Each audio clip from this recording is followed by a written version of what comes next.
Muy buen día, muy feliz sábado, queridos hermanos y amigos de Lomas de Zamora y hasta donde llegue esta transmisión. Es para mí un privilegio acompañarlos en este sábado.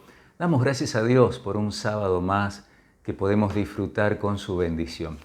En una situación que es atípica, ya sabemos, y sin embargo, en medio de este ritmo anormal que estamos llevando por lo que es de tan conocimiento público, ¿no? La pandemia, la cuarentena, sin embargo, el sábado sigue siendo esa pausa que tanto anhelamos, que tanta bendición nos trae y que por eso Dios así lo dispuso desde un principio, desde la creación, ¿no es cierto? Que seamos bendecidos por esta pausa semanal, por el día de reposo.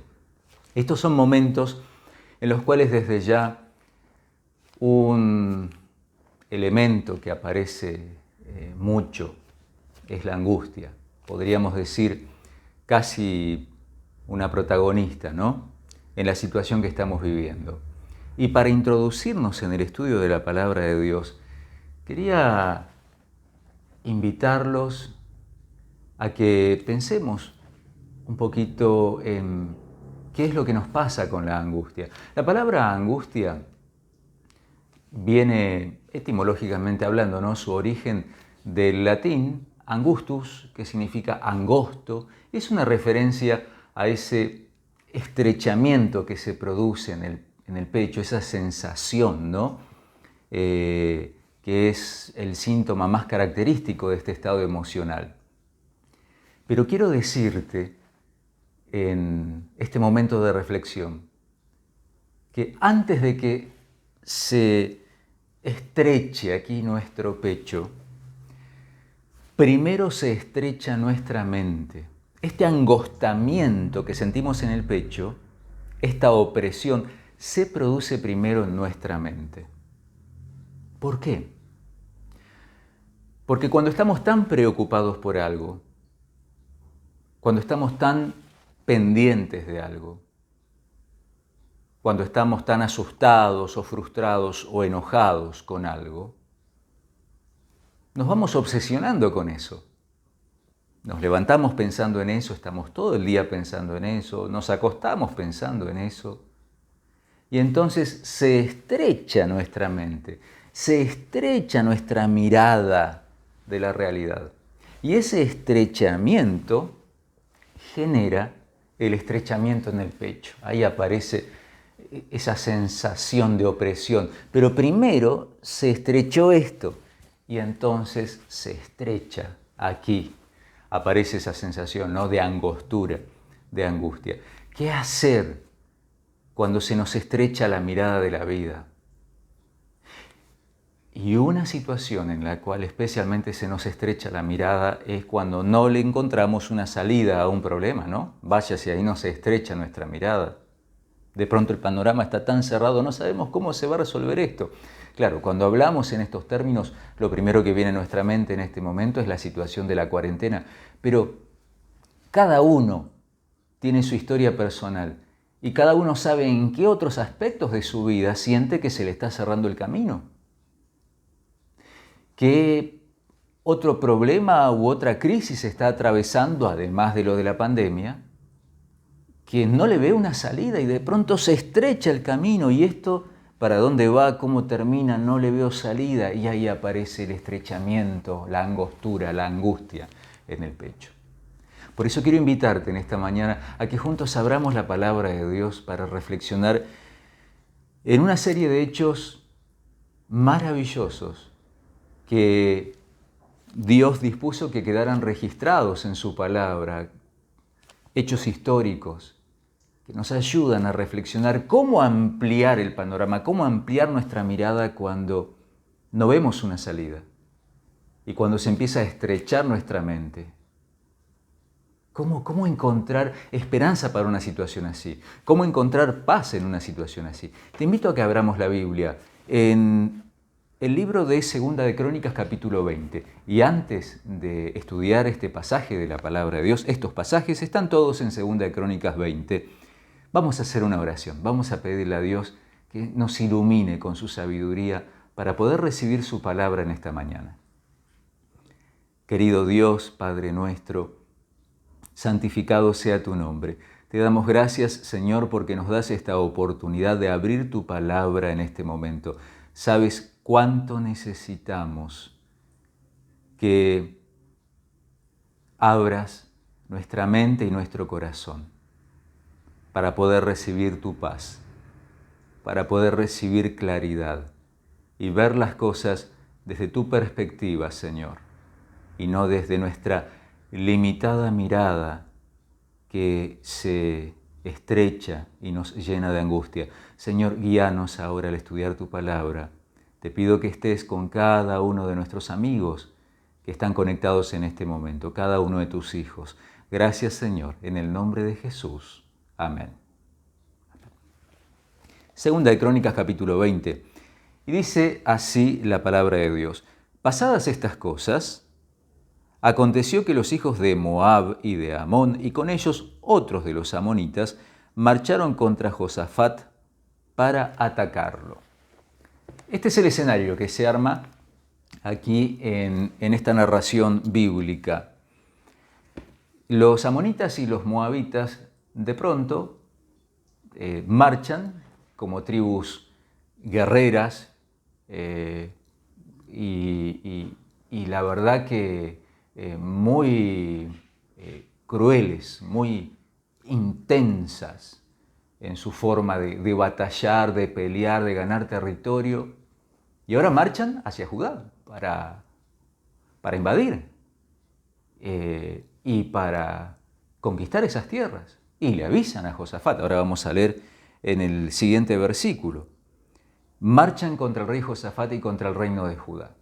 Ahora, la historia comienza, no sé si notaste, con una expresión que es importante. Dice, pasadas, ¿qué cosas?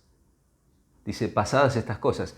Si queremos saber qué cosas, tenemos que mirar el contexto, mirar hacia atrás un poquito, ¿no? Ver los capítulos previos y ver qué cosas estaban sucediendo en Judá con el reinado de Josafat. Pasadas esas cosas, entonces sucede esto.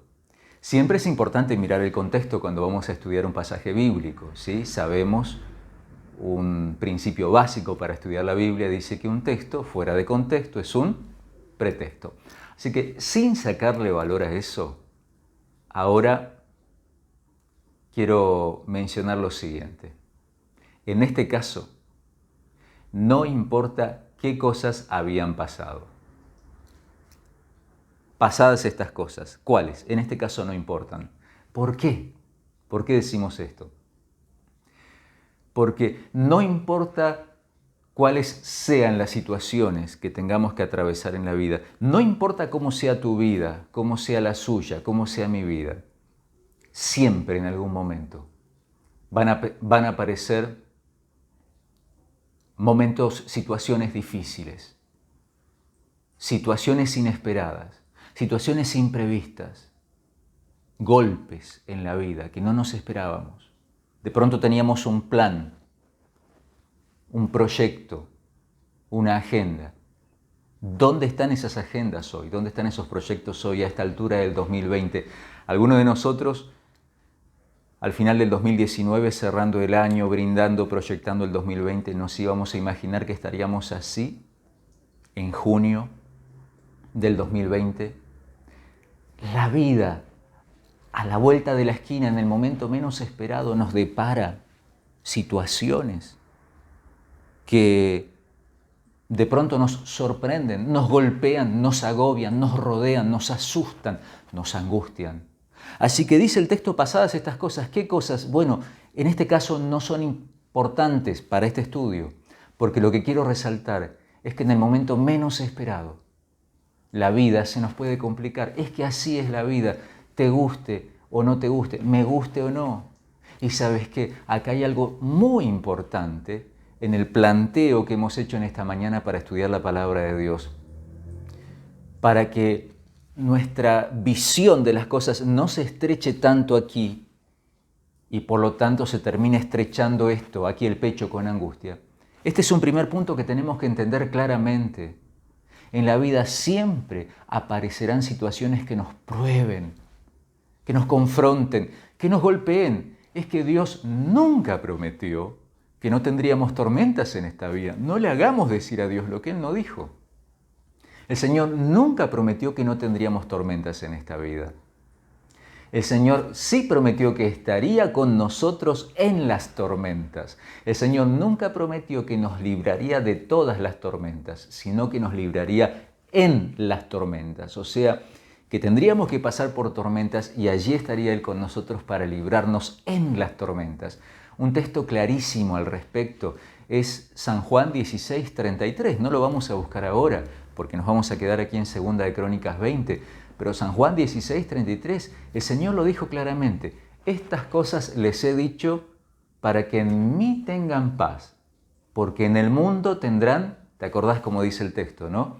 Aflicción. Pero ¿cómo termina ese texto? ¿Cómo termina esa declaración contundente de Jesús? Pero confíen, yo he vencido al mundo. 3 cosas nos dice el Señor en este texto. Primero, que Él nos ha hablado cosas muy importantes para que tengamos paz. ¿Dónde están esas cosas importantes que el Señor nos ha hablado? ¿Cómo está tu estudio de la Biblia? ¿Estás estudiando la Biblia? ¿Necesitas ayuda para estudiar la Biblia? Comunícate con los amigos que están haciendo esta transmisión. Comunícate con Una Luz en el Camino. Estamos a tu disposición para acompañarte, para brindarte materiales, ayuda, herramientas, obviamente todo gratuito. Esto no se le puede poner un precio, obviamente. La salvación, el don de Dios, la vida eterna, la paz no puede tener un precio. Así que lo compartimos de corazón. ¿Estás estudiando lo que dice la Biblia? Porque el Señor dijo, estas cosas les he hablado para que en mí tengan paz. Segundo elemento de este texto, en el mundo, ¿qué tendremos? Aflicción. El Señor nunca nos dijo que esta vida sería color de rosa y que todo marcharía sobre rieles. No le hagamos decir al Señor lo que Él no dijo. ¿Por qué existe un libro de Job en la Biblia? ¿Por qué tantas historias de personas reales que fueron registradas, ¿sí?, sus crónicas en la palabra de Dios, que pasaron por pruebas difíciles, sufrimientos? El Señor dijo, en el mundo tendrán aflicción, pero allí viene la gran garantía. Confíen, yo he vencido al mundo. El Señor nos abre el panorama, nos abre la mirada de las cosas para que sepamos que hay una victoria asegurada. Volviendo a 2 de Crónicas 20, donde estamos, pasadas estas cosas, no sé qué cosas estás viviendo, pero las que fueren. Puede aparecer la prueba, puede aparecer el golpe en la vida, puede aparecer el sufrimiento, el dolor. ¿Y dónde está Dios cuando nos pasa esto? Sigamos leyendo entonces qué pasó con Josafat y el pueblo de Judá en medio de esto tan inesperado. Versículo 2. Y fueron algunos a darle aviso a Josafat, diciendo, contra ti viene una gran multitud del otro lado del mar y de Siria, y ya están en Hasesón Tamar, que es en Gadi. Le avisan a Josafat, ya están acá, en el valle de Engadi, preparándose para la guerra. En ese valle se apostaban para declarar la guerra. Los mensajeros le avisan a Josafat, como decíamos recién, en el momento menos esperado. La vida iba sobre rieles, la agenda para el 2020 era buenísima y de pronto viene el aviso. Estás rodeado por esta situación. ¿Qué hacemos? 90 días o más, ya 100 días, no sé en qué momento vas a estar viendo este mensaje de cuarentena, de toda esta situación. Nos sentimos rodeados, agobiados. ¿Qué hacemos? ¿Cómo reaccionó Josafat? Seguimos leyendo el texto, versículo 3. Josafat tuvo ¿qué cosa? ¿Qué dice tu Biblia? ¿Tuvo valor? ¿Tuvo confianza? ¿Tuvo paz? ¿Dice eso la Biblia? No. Josafat tuvo miedo. ¿Te esperabas esta respuesta de Josafat? Si te acordás algo de Josafat, quizás viene a tu mente que fue un buen rey, justo, maduro, pasó por crisis, pero creció, se afianzó. Fue un gran rey, hizo cosas muy importantes para Judá, aprendió a ser fiel a Dios. Y entonces, ¿por qué si él hizo sinceramente las cosas bien, de pronto este problema? ¿Por qué le pasan estas cosas a la gente buena o que intenta sinceramente ser buena? Bueno, acabamos de decir, volviendo un poquito al primer punto, que el Señor nunca nos prometió que no pasaríamos por pruebas aunque intentemos hacer las cosas bien. Pero sí nos animó a que perseveremos en hacer las cosas bien, porque Él siempre terminará encaminando todo para bien a los que aman a Dios, ¿no es cierto? Así que hay que perseverar en hacer las cosas bien, aunque de pronto no entendamos por qué suceden algunas cosas que no tienen mucha relación de pronto con nuestras mejores intenciones. ¿Por qué, Señor, trato de hacer el bien y no me bendecís? No aparecen los resultados. Confiemos en los tiempos de Dios y en que, como dice Romanos 8:28, a los que aman a Dios todas las cosas le ayudan para bien. Ahora, si Josafat tenía esta seguridad, esta certeza, acabamos de leer en el versículo 3 que este buen rey, este buen hombre, esta persona muy consagrada a Dios, ¿tuvo qué? Miedo. ¿Cómo Josafat? Se nos cayó la figura de Josafat. Se nos cayó alguien que teníamos allí en alto. Una persona consagrada, fiel, decidida a hacer las cosas bien. Dice aquí que tuvo miedo. ¿Qué hacemos con Josafat? ¿Reprobado? ¿Nos falló? ¿Cuál es tu opinión acerca de Josafat ahora? Bueno, espero que lo estés defendiendo a Josafat. Yo me estoy poniendo un poquito en la vereda de enfrente, en hacer de acusador. Pero en realidad no hay con qué acusarlo a Josafat. ¿Sabes por qué? Porque es normal que tengamos miedo. En ningún lugar de la Biblia vamos a encontrar que Dios condena el miedo. No, no, no. Es más, si vamos al origen del miedo, según nos explica la Biblia, Génesis capítulo 3, ¿te acordás cuando apareció por primera vez la emoción del miedo en la historia de la humanidad? Con Adán y Eva, cuando se desconectaron, cuando se separaron de Dios, hicieron las cosas a su manera, se escondieron asustados en el jardín y cuando Dios fue a buscarlos, ¿qué respondió Adán? Escuché tu voz en el huerto, tuve ¿qué? Miedo y me escondí.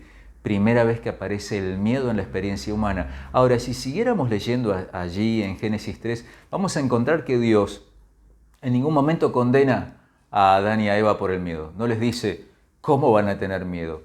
Ni menciona la cuestión del miedo. Sí les llama la atención a que se habían separado de Él. Habían desobedecido haciendo la voluntad de ellos, de Adán y Eva, en lugar de confiar en la voluntad de Dios. Pero el Señor no condena el miedo. Hasta Jesús tuvo miedo, ¿o no?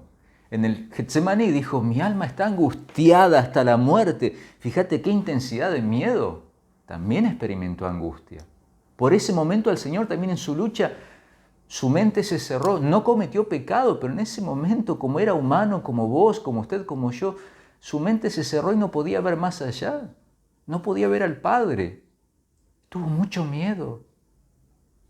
Así que no es problema que sintamos miedo. El problema es qué hacemos con ese miedo. Ahí es cuando necesitamos tener claro cómo seguir.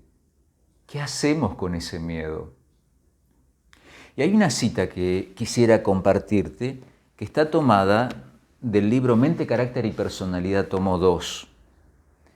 Es del capítulo 50 de Mente, Carácter y Personalidad, tomo 2. Acá tengo la página, 492. Es un capítulo excelente que habla acerca de la ansiedad y el temor. Te recomiendo ese capítulo. Y dice así, si consultamos nuestras dudas y temores, o procuramos desentrañar cada cosa que no vemos claramente antes de tener fe, solamente se acrecentarán y profundizarán las perplejidades. Pero si vamos a Dios sintiéndonos desamparados y necesitados como realmente somos, y con humilde confianza y fe le presentamos nuestras necesidades, entonces, dice, Él hará resplandecer su luz en nuestro corazón. ¿No es maravilloso? ¿Qué nos está diciendo aquí esta cita? Que con el miedo podemos hacer dos cosas. O consultamos al miedo, ¿sí?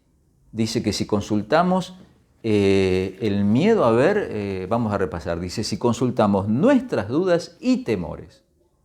y procuramos desentrañar, aclarar todo antes de tener fe. ¿Sí? Antes de tener fe, sí, voy a creer en vos, Señor, pero primero quiero saber cómo me vas a ayudar. Y le seguimos dando vuelta a la situación. Eso sería consultar a nuestro miedo, a nuestras dudas y a nuestros temores. Sería revolver y revolver la situación. ¿Cómo se va a resolver esto? ¿Cuándo termina? ¿Cómo termina? No le vemos una salida. Esto no va a tener un buen final. ¿Y por qué nos está sucediendo esto y no puede ser? ¿Por qué a nosotros o por qué a mí? De pronto en una situación más personal. Y le damos vuelta a la situación. Eso es consultar al miedo y solamente se acrecienta el temor y la perplejidad.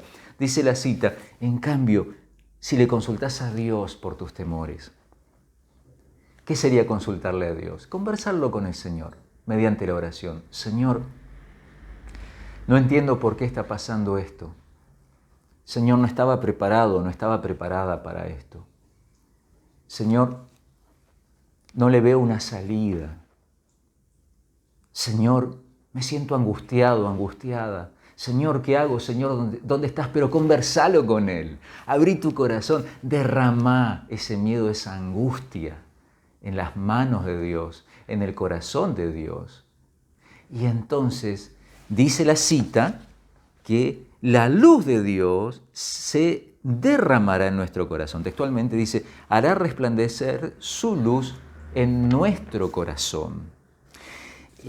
Ahí está la diferencia. El problema no es tener miedo, insistamos con esto, el problema es si le doy vueltas a mi miedo y lo estoy rumiando, quejándome, lamentándome, enojándome, sintiéndome víctima, o consulto a Dios y le cuento a Él y lo hablo con Él y le pido que me dé sabiduría, que me dé paz.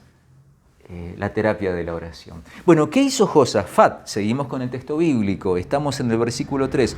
Josafat tuvo miedo y humilló su rostro para consultar a quién. Josafat tomó la mejor decisión, consultar a Jehová.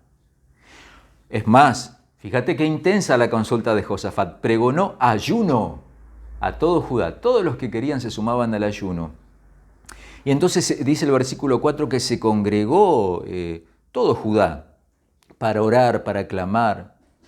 Y si vamos al versículo 6, ya encontramos la oración de Josafat. Josafat ya está orando en el versículo 6 y ¿qué dice? Jehová, Dios de nuestros padres, ¿no eres tú Dios en los cielos y dominas sobre todos los reinos de las naciones? ¿No está en tu mano tal fuerza y poder que no hay quien te resista? Y sigue el versículo 7. Continuamos con la oración de Josafat. Dios nuestro, ¿no expulsaste tú a los habitantes de esta tierra delante de tu pueblo Israel y la diste a la descendencia de tu amigo Abraham para siempre? ¿Qué estaba haciendo Josafat aquí? Bueno, sí, estaba orando. Pero, ¿qué se destaca aquí en su oración? Josafat está repasando quién es Dios. Señor, ¿no eres tú Dios todopoderoso? ¿No nos has bendecido tantas veces? ¿No nos has dado tantas victorias? ¿No nos has guiado tantas veces? ¿No guiaste a tu amigo Abraham, nuestro padre, hasta aquí, hasta esta tierra que ahora nos quieren usurpar estas tribus guerreras? Josafat estaba repasando, recordando quién era Dios. Ahora te pregunto, ¿quién necesitaba recordar quién era Dios? ¿Dios o Josafat? Porque porque el versículo 6, como leímos recién, pareciera que Josafat le está ayudando a Dios que recuerde quién es Él.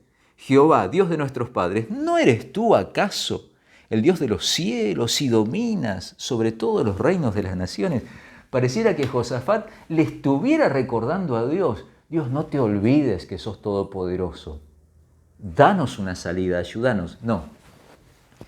Dios no necesita que le recordemos quién es. Dios no necesita que le recordemos quién es Él. ¿Quiénes son los que necesitan? Los que necesitamos recordar quién es Dios. Nosotros. Josafat en su oración estaba repasando qué grande que es Dios. Amén. y cómo Dios nunca le había fallado, y de esa manera el corazón de Josafat iba entrando en una región de paz, en un lugar de paz, como dice ese lindo programa de Nuevo Tiempo, ¿no? El corazón de Josafat iba encontrando paz al recordar quién era su Dios. Y vos, y usted, y yo, hoy, en medio de todo lo que estamos viviendo y en medio de las situaciones personales que cada uno está viviendo, de las luchas personales, estamos recordando quién es Dios. Necesitamos más que nunca recordar quién es nuestro Dios y reconocer que Él no nos ha fallado, a pesar de todas las pruebas que hemos pasado hasta aquí, ¿no es cierto? Y no nos va a fallar. Él tiene el control de lo que está allá adelante que nosotros no vemos. Y notemos en el versículo 9 cómo sigue orando Josafat. Versículo 9. Si mal viniere sobre nosotros, o espada de castigo, o pestilencia o hambre, nos presentaremos delante de esta casa y delante de ti, porque tu nombre está en esta casa. Clamaremos a ti clamaremos a ti a causa de nuestras tribulaciones, y tú nos oirás y salvarás. ¿Qué estaba haciendo ahora Josafat en esta parte de su oración? ¿Te suenan estas palabras? Vendremos aquí a tu casa, porque tu presencia está aquí, y clamaremos y tú nos librarás. Si viniere peste, guerra, hambre. ¿Te suena quién había dicho esto antes? Sí, Salomón, en la dedicación del templo. ¿Qué estaba haciendo Josafat aquí? Recordando las promesas de Dios. Señor, me acuerdo que tú dijiste que cuando pasáramos por estrechez, por angustia, viniéramos a tu casa en tiempo de peste, de hambre, de guerras, y tú nos escucharás y tú nos librarás. Josafat estaba recordando las promesas de Dios. Quiero preguntarte, ¿estás recordando las promesas de Dios? ¿O estás tan enfrascado, tan encerrado, encerrada en tu preocupación y en tu angustia? Se te estrechó tanto el panorama que dejaste afuera las promesas de Dios y solo pensás en tu problema. Y claro, así nunca recibiremos esa paz que dice Filipenses 4:7, sobrepasa todo entendimiento. Me encanta esa definición de paz. La paz que sobrepasa todo entendimiento. ¿Qué significa? Que cuando nuestro entendimiento no ve una salida, igual Dios te da su paz. No es necesario tu entendimiento siempre, o sea, no siempre vamos a ver la salida. Claro que nuestro entendimiento es necesario. Dios quiere que nuestra fe esté bien fundamentada en la capacidad de razonamiento que Él nos ha dado. Pero no siempre vamos a poder explicar todas las cosas, y aún allí la paz de Dios nos puede acompañar. Pero para eso necesitamos recordar las promesas del Señor. Quiero preguntarte, en esta semana que estamos terminando, ¿cuántas veces pensaste en tus problemas y te angustiaste por eso? 1, 2, 3, 5, 10 veces, no sé. Ahora, te hago otra pregunta. ¿Cuántas veces pensaste esta semana en las promesas de Dios? Si pusiéramos ambas situaciones en una balanza, de este lado, todas las veces que pensaste en tus problemas y te angustiaste y te desesperaste. Y de este lado de la balanza, las veces que pensaste esta semana en las promesas de Dios y te aferraste a esas promesas y te llenaste de paz. ¿Cómo haría la balanza? ¿Así? Bueno, tenemos que ser sinceros. Mi balanza probablemente haga así, porque muchas veces sin darme cuenta pienso mucho más en mis problemas y me angustio y se me estrecha la mirada, en lugar de pensar en las promesas de Dios que me abren el panorama y me recuerdan que Dios está al control. Repasa las promesas de Dios, pero no las repases así en el aire, simplemente diciendo, bueno, sí, perdón que lo voy a expresar de esta manera, estoy tratando de graficarlo. Bueno, sí, Dios es amor, el Señor es mi pastor, sí, de tal manera amó Dios al mundo, sí, Dios me ama. No. Tómate el tiempo para abrir la palabra de Dios. Agarra una libretita, una hoja, anota esas promesas. Anota esas promesas que son tan preciosas para tu corazón, que son o eran tan especiales y por alguna razón las fuiste olvidando. Anotalas y guardá entonces con vos ese papelito, esa tarjetita, esa hoja, para repasar una y otra vez esas promesas. Y sentirás y descubrirás cómo la paz de Dios comienza a ser una realidad en tu corazón y a aclarar y a abrir tu mente. Terminamos nuestro estudio de esta mañana, de este encuentro. ¿Qué pasó finalmente después que el pueblo clamó, oró? Vino la respuesta de Dios. Después de consultar con el Señor en lugar de consultar al miedo, vino la respuesta de Dios. Versículo 17. Sí, estamos en 2 de Crónicas capítulo 20. Versículo 17 dice así. Dios ya le está respondiendo aquí a Josafat y al pueblo y les dice: no tendrán que pelear ustedes en esta ocasión. Apostaos y quedaos quietos, y veréis cómo la salvación de Jehová vendrá sobre ustedes. Judá y Jerusalén, no temáis ni desmayéis. Salid mañana contra ellos, porque Jehová estará con vosotros. A ver, primero aclaremos que cuando aquí dice el Señor no temáis ni desmayéis, nos está refiriendo al miedo que mencionábamos hoy, que es normal sentir, sino al miedo, al temor, al desmayo de quedarme revolviendo en mi miedo en lugar de consultar al Señor. A eso dice el Señor, no eso, sino que confíen en mí, sigan consultándome a mí. Pero entonces vamos a una cuestión clave en este versículo que necesitamos desentrañarla para terminar nuestro estudio. ¿Te diste cuenta que al principio del versículo 17 el Señor dice: no tendrán que pelear ustedes en esta ocasión, quédense quietos porque yo voy a pelear por ustedes? Pero al final del versículo el Señor agrega: salgan mañana contra ellos y Jehová estará con ustedes. Pero entonces, ¿no hay cierta contradicción dentro de este versículo? Primero el Señor dice: quédense quietos y miren la salvación que voy a hacer por ustedes. Pero al final del versículo dice: salgan y peleen. ¿Quedarse quietos y dejar que Dios pelee? ¿O salir y pelear uno? Pareciera que hay una contradicción en este texto. Es más, el pueblo finalmente salió. Si leemos un poquito más adelante, vamos al versículo, el versículo, para ya ir directamente a ese texto, ya tenemos que ir terminando. Versículo 19, dice que se levantaron los levitas de los hijos de Coat y de los hijos de Coré para alabar con gran clamor a Jehová, el Dios de Israel. Comenzaron a alabarlo, ¿no? Ahora, versículo 20, al día siguiente se levantaron, hicieron su gran declaración de fe. Versículo 21, aquí está. Después de consultar con el pueblo, Josafat puso a algunos que vestidos de ornamentos sagrados cantaran y alabaran a Jehová mientras salía la gente armada. Fueron a la batalla. Sí, fueron a la batalla, fueron armados. Entonces, ¿cómo resolvemos esta cuestión? ¿Quedarse quietos y ver que Dios iba a pelear por ellos? ¿O salir armados y pelear? ¿Por qué Dios les dijo quédense quietos y luego, pero salgan? Con esta gran verdad terminamos nuestro mensaje de esta mañana. Cuando Dios le dijo al pueblo, cuando Dios le dice a usted, cuando Dios me dice a mí, cuando Dios nos dice quédense quietos, ¿a qué se está refiriendo el Señor?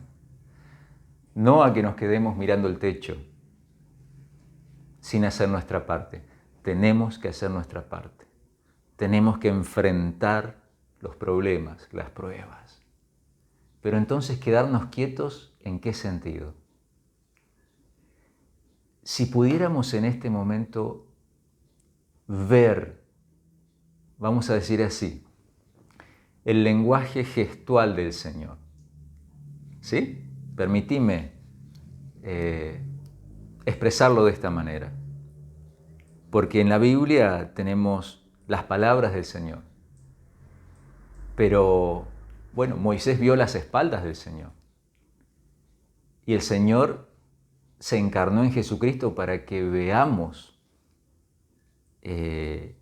la presencia de Dios, para que hasta donde lo podemos soportar, Jesús veló la gloria del Padre en él, pero Dios no es un espíritu que anda flotando por allí, es nuestro Dios personal, un ser con quien nos podemos relacionar. Así que si pudiéramos imaginarnos el lenguaje gestual de Dios al decir esto, yo creo que sería más o menos así. Quédense quietos aquí. Quédense quietos aquí. Que se calme esa tormenta. Quédense quietos y vean cómo yo voy a orar. Y cuando estén quietos aquí y aquí, entonces sí, salgan. ¿Cómo? Alabándome, cantando. El ejército salió cantando porque habían recuperado la confianza de que el Señor estaba al control. Entonces sí, salgan. Y yo les tengo preparada la victoria.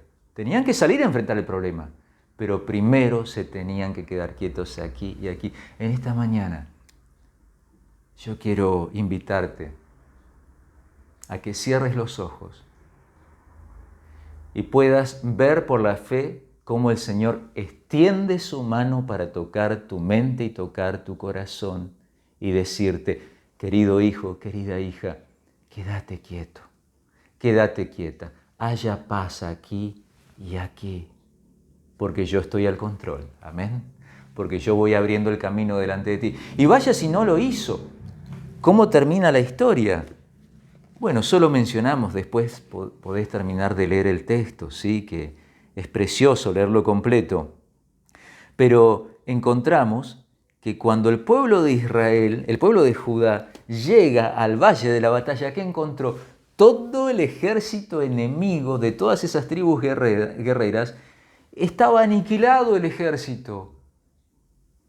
Estaban todos muertos, porque el Señor se encargó de que haya confusión entre esa gente que estaba actuando erróneamente y que correspondía a un juicio, porque bueno, este es otro tema muy interesante, pero que no viene ahora al caso. El tiempo de gracia se había terminado, Dios los había esperado todo el tiempo posible. Ahora esas tribus necesitaban, hasta por su propio bien, dejar de existir, de llevar esa vida que llevaban y de causar tanto sufrimiento para ellos y para los demás. Y el Señor causa que se aniquilen entre ellos. Y cuando llega allí Judá, ¿qué encuentra? El problema resuelto. Ahora te pregunto, mientras el ejército de Judá marchaba hacia la batalla, ¿ellos sabían que Dios estaba actuando? No. Ellos no podían ver qué estaba haciendo Dios, pero Dios ya lo estaba haciendo. Y cuando llegaron, vieron que las tribus estaban liquidadas, que el problema estaba liquidado, que estaba resuelto. Ahora el camino volvía a estar claro cómo seguir adelante. Pero mientras ellos marchaban hacia la batalla, no podían ver cómo Dios estaba actuando. ¿No es cierto que en este momento no podemos ver cómo está actuando Dios? ¿No es cierto que la angustia normalmente tiene mucho que ver con eso? No vemos, no entendemos por qué Dios no nos está respondiendo. No es que no nos está respondiendo, sino que Él está actuando allá adelante en el camino donde nosotros todavía no podemos ver. Y nos está abriendo un camino para que finalmente lleguemos a esa respuesta maravillosa que Él te tiene preparada. Amén. Dios te bendiga y tu corazón descanse hoy en esa seguridad y en esa paz. Alabalo al Señor en este momento, en esta mañana. Alabalo con todo tu corazón. Permití que su mano toque su mente diciendo, haya paz, quédate quieto, aquí y aquí. Querido hijo, querida hija, alabalo porque Él ya está actuando, aunque no puedas ver cómo. Alabalo porque Él ya está abriendo el camino, aunque en este punto del camino todavía no lo veas claramente. Alabalo porque Él está al control. Alabalo porque Él no se ha olvidado de sus hijos, no se ha olvidado de quién es Él. Y por lo tanto no se ha olvidado de sus hijos. Hay una salida para eso que tanto te angustia. Te invito en esta mañana a que se lo entregues al Señor. Vamos a orar. Vamos a orar para poner esto en las manos de nuestro Dios. Querido Señor, Padre nuestro, en esta mañana te damos gracias por tu amor y misericordia. Gracias por ser nuestro Dios. Gracias porque tú no te olvidas de nosotros, porque tu amor es para siempre. Y tu misericordia es nueva cada mañana. Grande es tu fidelidad. Señor, sabes cuáles son esas cosas que nos angustian, porque no les estamos viendo una salida. Más allá de esta situación de la pandemia, situaciones personales, de salud, de familia, económicas, laborales. Señor, ayúdanos a entender en esta mañana que aunque nosotros no veamos la salida, tú sí, ya estás abriendo el camino, ya vas allá adelante. Señor, estás al control y nos das la seguridad de que podemos avanzar con fe, alabándote, cantando, confiando en tu santo y poderoso nombre, porque ya nos tenés preparada una maravillosa victoria. Señor, que podamos decir con todo nuestro corazón en este momento, mi Dios ya está actuando, y descanso en esa seguridad. Gracias, Señor, por darnos tu paz. En el nombre de Jesús. Amén. Amén.